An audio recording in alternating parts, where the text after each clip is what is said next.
Hello साथीहरू, यो MS 382 चेन्सर machine छ नि, यसको तपाईहरुले यो क्र्याङ्क खोलिसकेपछि यो क्र्याङ्क फिट गर्दाखेरि यो आइल सिल छ है, यो आइल सिल हैन, तपाईहरुले निकाल्दाखेरि चाहिँ कोत्रिन सक्छ है। यो यसरी कोतारेर निकाल्दाखेरि यो कोत्रिन सक्छ। यहाँबाट अलिकति पनि हावा लिक भयो भने त्यो मेसिन वार्र स्टार्ट हुन्छ, पिकअप लिँदैन के है। थिचेपछि चाहिँ वहाँ भएर लोड लिनु पनि लिँदैन हैन। अनि त्यसपछि भ्याट बन्द हुन्छ है। यो आइल सिल एकदमै तपाईहरुले चाहिँ यो क्र्याङ्क फेर्दाखेरि चाहिँ यो आइल सिल फेर्नै पर्छ हैन।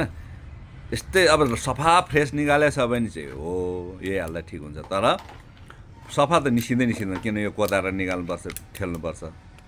त्यही भएर हरेक चिजहरु निकालिसकेपछि चाहिँ कि जतनसित निकाले छैन भने चाहिँ तपाईले यो आइल सिल फेर्नुपर्छ है। योबाट पनि स्टार्ट बन्द हुने, पिकअप नलिने समस्या हुन्छ है।